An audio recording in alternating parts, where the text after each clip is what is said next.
Sean bienvenidos a un nuevo episodio de Diario de un Criminal. Este es su episodio número 51, un episodio muy especial que traemos para ustedes, muy diferente. Yo soy Ronnie González. ¿Cómo estás, Cassandra? Hola Ronnie, hoy me encuentro muy bien, pero creo que el caso que traemos hoy va a ser muy distinto, chicos. Esto no lo han visto por lo menos en nuestro canal y espero tomen conciencia y les guste. Comenzamos. Bueno, hola a todos, mi nombre es Liz, soy de Colombia.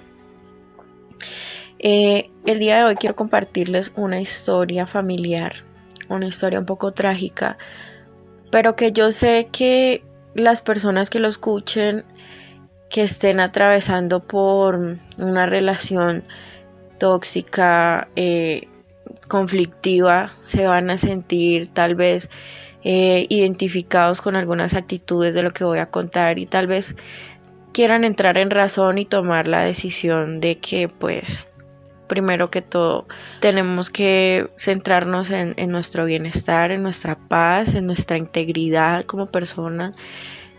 Y pues bueno, hace años fueron asesinadas mi mamá y mi abuela, que eran pues el eje de la familia. Como se pueden percatar, en este episodio nosotros no somos los protagonistas. Nosotros no vamos a contarles la historia, chicos.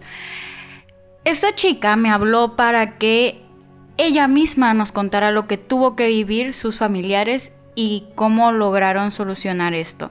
Antes de que continúe con la historia, hay que tomar en cuenta que yo ya escuché todos los audios y ella nos explica más adelante que la muerte de su madre y de su abuela se debe a un tiroteo, donde ella está presente. Sin embargo, la historia que nos va a contar a continuación es sobre una tía. No es un secreto para nadie que Colombia ha sido muy azotada por la violencia y pues ellas son, pues toda la familia fuimos víctimas de estos asesinatos. Después de eso, mi tía y su esposo y sus dos hijos de 6 y 7 años se fueron a vivir a la casa donde vivían ellas. Él era un hombre para toda la familia, una persona muy alegre, dibujaba muy hermoso, era muy humorista, le gustaba hacer reír a los demás. Lo teníamos en el concepto del esposo perfecto. Los niños de la familia lo queríamos mucho. Creo que voy a estar interrumpiendo un poco, chicos, para que tomen un poco respiros a lo que vamos a escuchar porque es demasiado tenso. Creo que, si mal no recuerdo, y Ronnie aquí me va a decir si es verdad o no, hay muchos criminales o asesinos que hemos visto y actúan como si fueran unos ángeles y nadie sabe nada, y hasta que están dentro del hogar es cuando desatan toda esta furia o daño psicológico que le hacen a otras personas. Sí, ya venimos contando varias historias aquí en donde se ha suscitado este tipo de situaciones, ¿no? Con los criminales. Y pues no sabíamos realmente lo que pasaba dentro de esa relación, dentro de esa casa. Mi familia es una familia disfuncional. Es una familia con un fanatismo religioso muy marcado. Entonces tienen muchas barreras mentales. No son como esa familia incondicional con la que tú puedes contar. No. Además, pues no éramos de recursos, así como para decir que cada uno tenía su independencia económica. No, éramos de recursos bajos. Así que lo que se vivía en el hogar de mi tía era pues desde el comienzo maltratos, en el sentido de que él no la golpeaba a ella, pero cuando tenían problemas él se golpeaba a sí mismo, la manipulaba, decía que él se iba a matar si ella lo dejaba. Aparte pues tenían sus dos niños. Mi tía venía de un pasado en el que mi abuelo abusó mucho de la familia, mucho, o sea, eran golpes, llegaba borracho, acababa a mi abuela a golpes porque sí, contra el mundo delante de los niños. Ellos eran 7 hermanos Y ella venía de vivir ese ensañamiento que mi abuelo tenía con ella más que todo. Era horrible, la corrió de la casa miles de veces. Entonces ella se vio envuelta en esta relación. Ya habían 2 niños y no era fácil desprenderse y en ese tiempo peor todavía. No estamos hablando de un montón de años, pero sí de unos 20 años atrás, cuando, bueno, pasó lo que pasó. Mi tía es una mujer muy bonita, físicamente ella es muy bonita desde niña. Y él se enfermó, me atrevo a decir que tenía cáncer de colon porque siempre había tenido problemas en el colon, pero nunca se lo quiso tratar. Entonces empezó rápidamente a bajar de peso. Entonces empezó muy rápidamente a bajar de peso, a cambiar su actitud. Él se quedó sin trabajo debido a una lesión en la rodilla. Era carnicero. Y empezó a desfallecer mentalmente, o sea, empezó a volverse demasiado celoso, a perseguirla para todas partes. Ella estaba estudiando en la nocturna, él se inscribió a estudiar con ella para vigilarla, la buscaba en la salida, o sea, se convirtió en una persona absolutamente posesiva porque vio que ya ella estaba cansada, ya ella quería separarse, ella le decía que se fuera, que podía ver a los niños cuando quisiera y eso, y él decía que no, o sea que si ella lo dejaba, él se mataba. Y empezó a pasar el tiempo y empezó a empeorar esto ante los ojos de la familia que vivían ahí en la misma cuadra y nadie hacía nada, o sea, la familia viviendo en la misma calle y nadie hacía nada para ayudarlos. Él los encerró en la casa, se guardaba las llaves y tenía a mi tía y a los niños ahí encerrados aguantando hambre, no los dejaba salir. Alguien lo convenció para que ellos pudieran ir a la escuela y pues almorzaban en el comedor comunitario de la escuela. Entonces mi tía, ya desesperada con esa situación, ella pidió ayuda. Ellos también pertenecieron un tiempo a esa religión a la que pertenece mi familia, que bueno, son los testigos de Jehová. Bueno, creo que no es la primera vez que hablamos de alguien que es un criminal siendo carnicero. De hecho, la persona que recuerdo que hemos hablado aquí en el podcast que ha sido carnicero y ha asesinado a alguien es, si mal no recuerdo, es el tercer episodio. ¿Te acuerdas de Catherine? Que era una... Sí. Sí, Catherine. Sí, ese episodio estuvo bastante... fuerte. Catherine tenía varios conocimientos con los cuchillos y así logró hacer distintas cosas con ellos. Volviendo un poco ya a lo que está hablando actualmente, sin ofender a nadie, espero realmente mis palabras no ofendan a alguien de esa religión, pero yo me he encontrado con varios videos en YouTube de personas que han pertenecido a la religión de Testigos de Jehová y de hecho hablan que es un tipo secta. Yo no sabría mucho hablar sobre ello, pero tengo entendido que las reglas ahí son muy fuertes. Si te casas es porque te vas a casar para toda la vida. Tienen que ser muchas cosas. Es demasiado estricto y creo que también no les permiten usar métodos anticonceptivos, entonces terminan siendo familias muy amplias, ¿no? Y sobre todo también no aceptan las transfusiones de sangre. Ellos creen que... La medicina, ¿no? Exacto, creo que sí.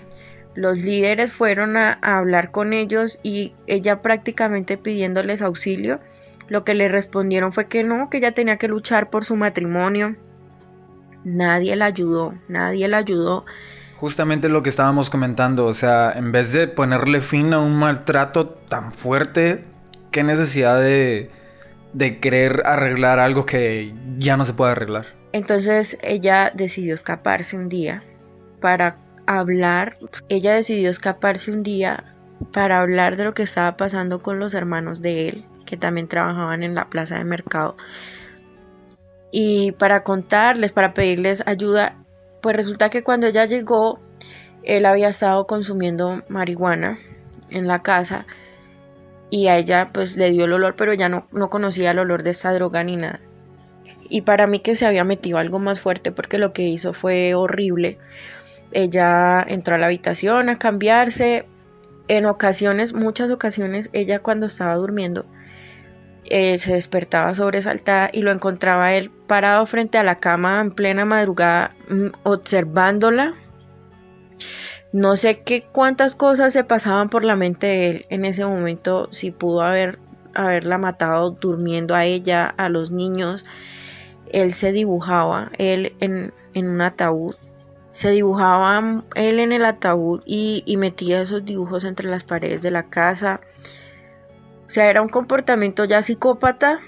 Aquí quien nos va a explicar un poquito mejor es alguien especializado, es una psicóloga, es maestra de una universidad y es nuestra queridísima Gabriela. Ella va a dar un poco de su punto de vista, porque realmente deben de entender, chicos, que Ronnie y yo no somos especialistas.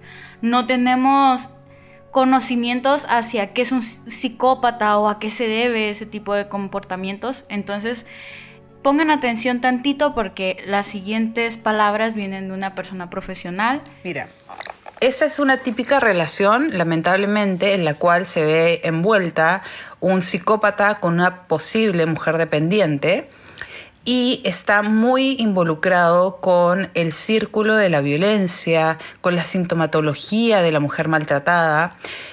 Y los psicópatas lo que hacen es justamente llegar a una manipulación tal que la persona pueda llegar a pensar: si yo lo dejo, él se mata, ¿y qué van a pensar mis hijos? Entonces, eso es un trabajo que se va dando durante mucho tiempo. Recuerda que dentro de la violencia hacia la mujer no va en una primera instancia que te voy a golpear. Entonces, el fin máximo del psicópata es tener el control total de la víctima y el poder. Cuando ellos sienten que este poder se ve en juego o simplemente ya no lo van a tener, es entonces donde pierden el control. Porque hay psicópatas que pueden ser controlados durante muchos años, pero cuando sienten que este poder ya no lo tienen, es ahí donde se desencadena la violencia máxima, ¿no? Y ese tipo de intento de feminicidio donde él mismo se quita la vida, también es una forma de decir, bueno, si es que tú no mueres y yo quedo vivo, o sea, al revés, si es que yo muero y tú quedas viva, tú te vas a quedar con toda esta culpa. Y mis hijos, además, te van a culpar a ti. Pero este hecho de que ante los ojos de los demás él fuera el más, ya que fuera el más amigable, el más social, que encantador, esos son típicos síntomas de los psicópatas. Así que espero haberte podido ayudar.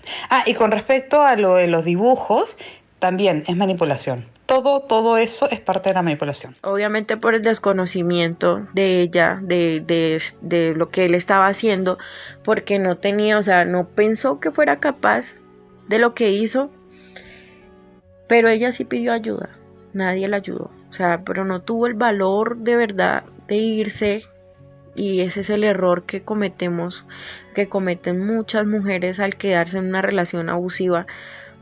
Y ese día, bueno, él se paró en la puerta de la habitación, ella lo vio, y ella vio que él tenía algo en la mano y lo escondió en la espalda. Entonces, como en otras ocasiones, él había intentado agarrar cuchillos en medio de discusiones y los niños estaban presentes, no había hecho nada, pues a ella se le cruzó por la mente que lo que él tenía en la mano era un cuchillo.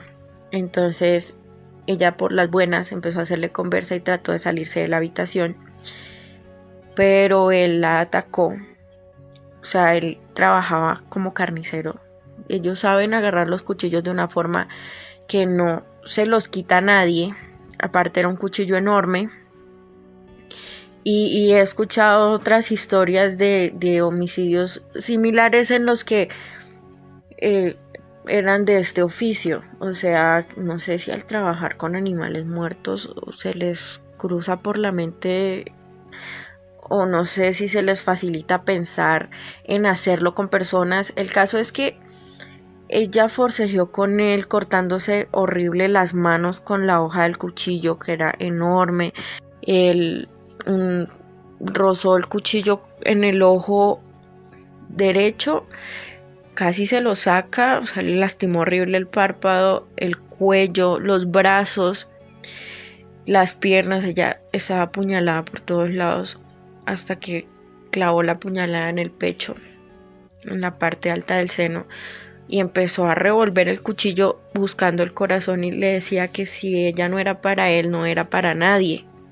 Y ella le decía que por favor pensara en los niños, y él fuera de sí. Ella quedó en el piso bañada en sangre, como es horrible solamente contarlo. Mientras mi tío, el hermano de ella, estaba desesperado, colgando en la ventana de la casa, tratando de abrir la puerta porque él le había puesto el pasador por dentro, entonces no se podría abrir la puerta por fuera. Cuando él ya la vio que estaba tendida en el piso sin movimiento, pensó que la había matado y empezó sin compasión a darse puñaladas él. Y en ese momento ella se levanta con una fuerza sobrenatural y le quita el pasador a la puerta. Entonces logran agarrarla afuera y él sale a perseguirla. Pero entonces ya la gente se mete, mi tío se mete, le quitan el cuchillo, vuelve y lo agarra, empieza él a darse puñaladas a sí mismo. Y luego le quitan el cuchillo y lo patean lejos de él. Cuando llega la policía, la ambulancia, él tenía una fuerza tan horrible, no eran capaces de subirlo. Llegó al hospital a buscarla, a decir que la amaba, que él no podía vivir sin ella. Después él muere en el hospital. Inexplicablemente, obviamente tenía puñaladas en el corazón. No se sabe por qué seguía con vida. Es horrible.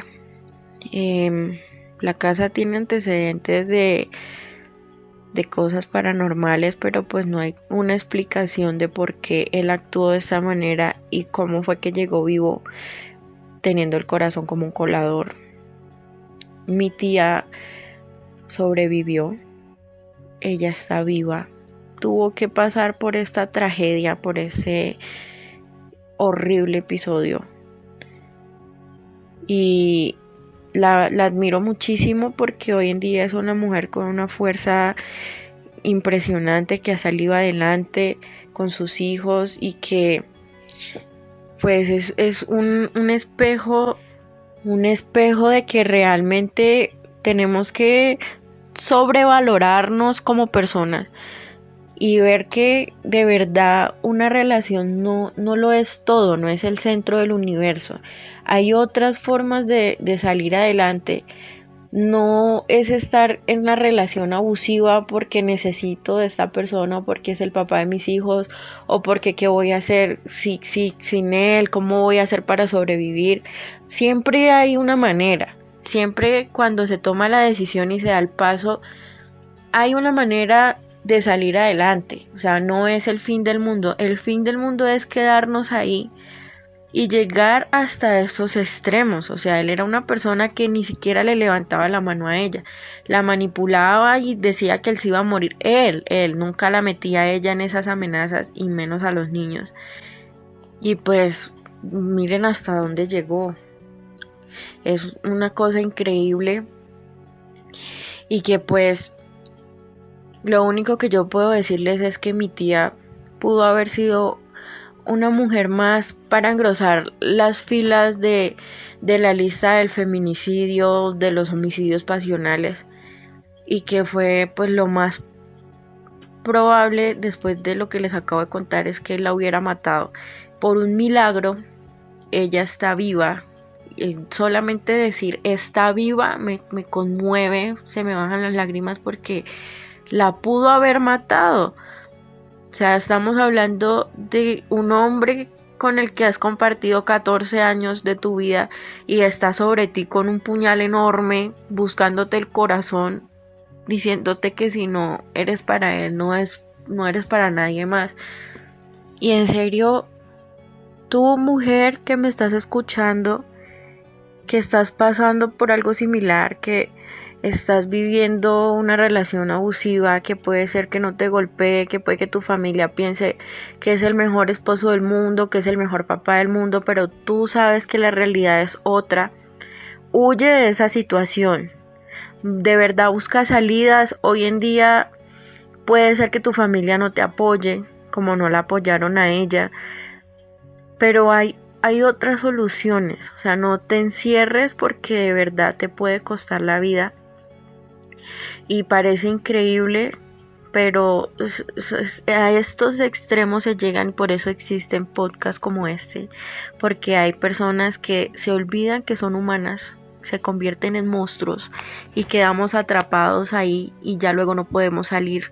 Tiene toda la razón. Nosotros llevamos más de 50 episodios y en los 50 episodios creo que yo no entiendo cómo una persona puede ser tan malvada para poder lastimar a alguien que amas, porque de hecho la mayoría de lo que hemos hablado son víctimas que son víctimas de sus hijos, asesinan a sus esposas, asesinan a sus esposos, todo. ¿Cómo te conviertes en eso? Yo no entiendo cómo puedes amar tanto y después quitarle la vida. No logro aún entender, a pesar que hemos hablado tanto sobre estos casos. También habla sobre que en la casa donde ocurrieron los hechos hay un alto índice de cosas paranormales. Eso también se puede hacer debido a la tragedia que hubo. Por ejemplo, en mi ciudad se habla que hubo un choque de 2 camiones, águilas, así se le llama a la transportista, y esos camiones traen como 50 personas dentro. Ambos chocaron y se perdió la vida de muchas personas. Ahí en ese punto de carretera se dice que hay un alto índice de cosas paranormales, porque la tragedia los envuelve, la tragedia queda ahí.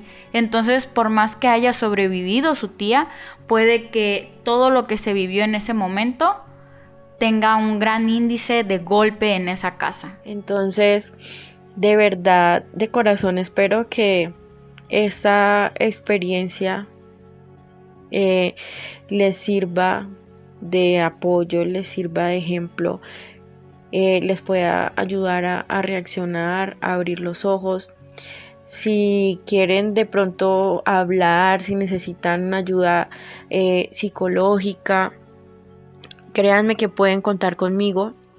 Me pueden encontrar en Instagram como entreletras06. De pronto no tengo todo el tiempo del mundo para contestar los mensajes, pero lo haré, me comprometo a hacerlo.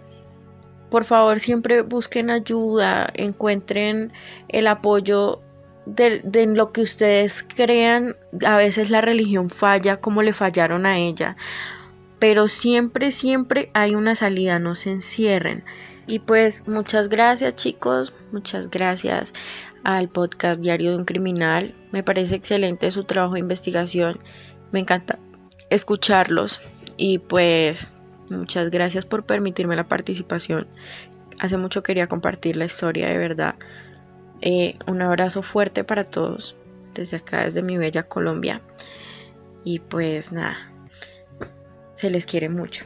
Y sobre todo muchas gracias por tener la confianza de hablarnos de algo tan importante. Nosotros siempre vamos a estar, realmente cuando yo les digo, nosotros hablamos con ustedes por Instagram, es porque nos ponemos a hablar y creamos estos lazos que pudimos crear con ella y nos contara la historia tan trágica y tan triste que tuvo que vivir junto a sus familiares. Ellas eran el núcleo familiar y al morir ellas de manera violenta delante de los niños de la casa, que éramos mi tía y yo, no esta tía, sino una tía menor que ella.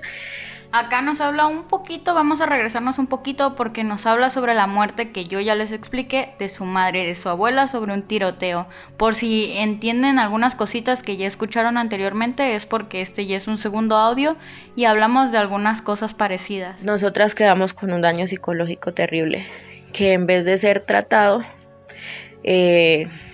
fue totalmente lo contrario y la religión se convirtió en una pesadilla. A mí me ocasionó muchos problemas la depresión. Yo no soy psicóloga de profesión, pero me he dedicado desde hace muchos años a estudiar todo lo que tiene que ver con el tema para poder salvarme a mí misma, porque los psicólogos y los psiquiatras no me pudieron ayudar. Yo tuve cuadros de depresión crónica postraumática después de haber presenciado la muerte de mi mamá y de mi abuela a los 7 años. Y Y pues fue muy difícil salir adelante con una familia que me discriminaba porque yo era diferente, siempre he sido diferente y no pude seguirles la cuerda en su envoltura religiosa porque por fuera eran una cosa, por dentro eran otra muy diferente. El ambiente de la casa era horrible, los maltratos no se hacían esperar, aparte que prácticamente me dejaron en la calle desde los 11 años. Entonces, eso que yo viví desde mi parte, que yo decidí alejarme y hacer mi vida como si ellos no existieran. Eso mismo hicieron con mi tía cuando ella necesitó ayuda. O sea, la discriminaron, la apartaron, la tenían al lado de la casa y cuando ellos pasaban hambre, porque era él, el esposo de mi tía, el que se suicidó y casi la mata, él se enfermó de celos, se volvió psicópata, cosa que nunca él había maltratado a ella. Como te dije antes, hubo manipulación desde el comienzo de esa relación, pero se golpeaba a él, amenazaba con matarse él.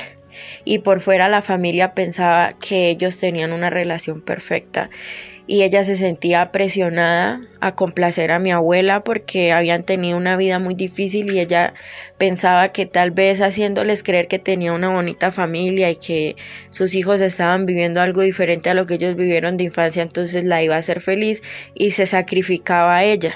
Entonces al ellas morir, ella quiso ya empezar a soltar esa relación y fue cuando él se obsesionó. Entonces se metió en la cabeza que si ella no era para él, no era para nadie. Y realmente nadie quiso ayudarla y todo este problema religioso que venía presentando la familia desde antes lo que hizo fue cerrar las puertas a cualquier cosa. O sea, la dejaron sola a ella, a los niños y de paso también a él. Entonces creo que todo provocó el escenario. O sea, verdaderamente la intención de que estos casos se conozcan y de por qué me conmociona tanto el caso de mi familia es porque ella está viva. Y solamente, como dije antes, decir las palabras ella está viva, para mí eso es motivo, o sea, tanto de alegría como de asombro. Y también nos deja ver realmente lo crudo que es pasar por estos episodios de violencia contra la mujer. Y bueno, en este caso porque ella es mujer, pero yo sé que hay hombres que también pasan la misma situación y peor aún la callan por miedo a la discriminación. Y así como ella ha sido un espejo para mí, para no permitir abusos. ¿Tú qué crees, Ronnie, o a qué crees que se deba que los hombres no quieran hablar de abusos? O sea, ¿por qué no denuncian? ¿Por qué no hablan sobre lo que están sufriendo? Porque tenemos conocimiento y sabemos que hay hombres que están siendo abusados por sus esposas. Pero ¿qué diferencia hay de que no hablen? Pues mira, yo creo que a mi punto de vista puede haber muchos factores, ¿no? Entre ellos puede ir el machismo tal vez. El qué dirán, ¿no? Oye, pero si yo soy un machito y me están tratando de cierta manera, ¿qué van a pensar de mí? ¿Qué van a decir de mí? Otro factor pudiera ser que el índice de hombres maltratados es menor. Y entonces si en el índice de mujeres maltratadas una minoría es la que denuncia, como los hombres son muy pocos, todos esos pocos hombres no denuncian, ¿sí me explico? No sé si me expliqué, amigos, ahí lo siento. Y así como ella ha sido un espejo para mí, para no permitir abusos, para no permitirme estar en relaciones tóxicas, para ser desconfiada, para ser libre de ataduras hasta con mi propia familia y la religión.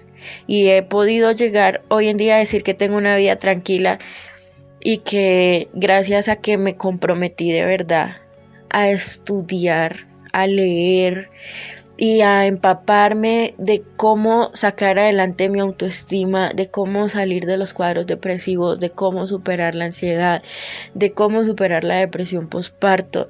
Yo misma fui mi propio psiquiatra y pude salir adelante y me quedan las cicatrices para recordarlo, así como también le quedan a ella las cicatrices en su cuerpo para recordar ese episodio tan horrible que tuvo que vivir y del que salió, digamos que bien librada, porque a pesar de que ella está viva, las cicatrices psicológicas y emocionales no se superan. Ella hoy en día sufre de insomnio crónico, realmente no duerme, que eso poco a poco ha ido deteriorando su salud. Sus hijos, bueno, ellos estaban muy pequeños cuando esto pasó, pero obviamente que eso ha afectado su desarrollo de ellos como persona, la inseguridad, los problemas entre ellos desde la infancia, y a pesar de que ella es que es una guerrera, o sea, ella ha luchado para sacar sus hijos adelante y hoy en día sigue luchando todavía, es una mujer hermosa, una mujer de admirar, no se ha vencido. El daño queda y eso es lo que tenemos que buscar evitar a toda costa. Entonces, pues qué bueno poder contar una historia en la que la protagonista no murió, estuvo al borde de la muerte y está viva.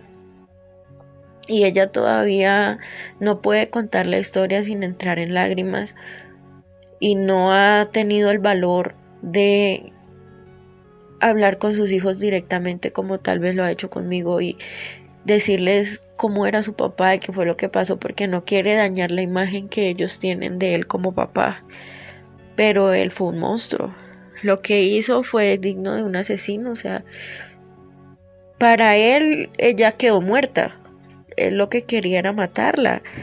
Y esto tiene que ser de verdad un espejo y ojalá que lo escuchen las mujeres que lo necesitan y que están viviendo estas situaciones de maltrato, porque es realmente traumático, horrible, o te mata en el ataque o quedas muerta en vida. O sea, porque vivir con un recuerdo de esos, superarlo, quedar con las heridas, aparte de que ella tuvo que vivir el rechazo familiar, porque no fue solamente antes del incidente, siguió siendo después. Eso es muy fuerte. Yo a ella toda mi admiración y créanme que ha sido para mí un espejo de todo lo que yo no quiero vivir. Quiero ser hermosa y guerrera como ella, pero nunca llegar a las situaciones y permitir lo que ella permitió. Y sí quiero que el mundo sepa que mi tía se llama Luz Mejía. Tía, te amo, te admiro demasiado. Me he compenetrado mucho con tu historia después de madurar, después de crecer y haber investigado sobre el tema. Me doy de cuenta de la tragedia que viven muchas mujeres, de la cual tú eres una sobreviviente. Y eso, más que motivo de admiración, de verdad mereces ser reconocida y mereces todo lo mejor en la vida porque has luchado muchísimo por tus hijos, por recuperarte, por salir adelante, porque una y mil veces la vida te ha derribado y te has levantado, y quería que muchas mujeres escucharan lo que te pasó para que abran los ojos, porque no podemos permitir nunca ni la manipulación, ni la violencia, ni vernos envueltas en relaciones que el retorno es la muerte. Entonces, agradezco muchísimo este espacio y de verdad tomen consejo, abran los ojos y dense de cuenta de que el maltrato no es un juego. El maltrato no es un juego. No podemos esperar una persona que empieza a maltratarte psicológica y físicamente una vez, no va a cambiar, lo va a seguir haciendo, hayan hijos o no hayan hijos, sea la situación económica favorable para huir o no, hay que hacerlo, no hay que quedarse a esperar porque después... Creo que aquí es la fuerza. Creo que aquí ya es donde tú entiendes por qué a lo mejor su tía pudo haber aguantado tanto. Sus hijos. Casi siempre, si hablamos, o sea, de hecho acabamos de tener un episodio la semana pasada donde María, si lo escucharon, vivió años siendo maltratada y no hacía nada para no dañar a su hijo. Mucho de estos maltratos que pueden seguir por años es debido a que no quieren quitarle su figura paterna, o también puede ser que no quieren que vean que su padre es un monstruo y todo lo quieren camuflajear cuando no debe de ser así. Ella tiene mucha razón. A la primera alarma, huyan, en serio, huyan, porque cada vez se va a ir poniendo peor y es preferible salir de pie a salir en un ataúd. Porque después puede que no haya un después. Después tus hijos pueden quedar huérfanos, tu familia perderte para siempre, tú perder tu vida de manera trágica por una persona que ni siquiera merecía que estuvieras ahí. Hay que tomar la decisión y hay que saberlo hacer de verdad, sin peleas, sin torear al psicópata, calladita. Empaca tus cosas, busca otro camino, siempre van a haber soluciones. Entonces, mucha fuerza para todos, y a Diario de un Criminal, de verdad, gracias por exponer todas estas historias, porque aparte es una ayuda grandísima para todos. Yo sé que es difícil a veces entender las cosas, pero por el bien de uno mismo hay que hacerlo. Aquí en Colombia, y yo sé que es una problemática mundial, y es que realmente no hay ayuda para las mujeres maltratadas. Tú vas y pones un denuncio por maltrato intrafamiliar porque tu pareja te golpeó, te apuñaló, y entonces si no te mató no es grave. Ponen una orden de restricción que la otra persona no va a respetar nunca, y de todas formas no hacen nada para ayudarte.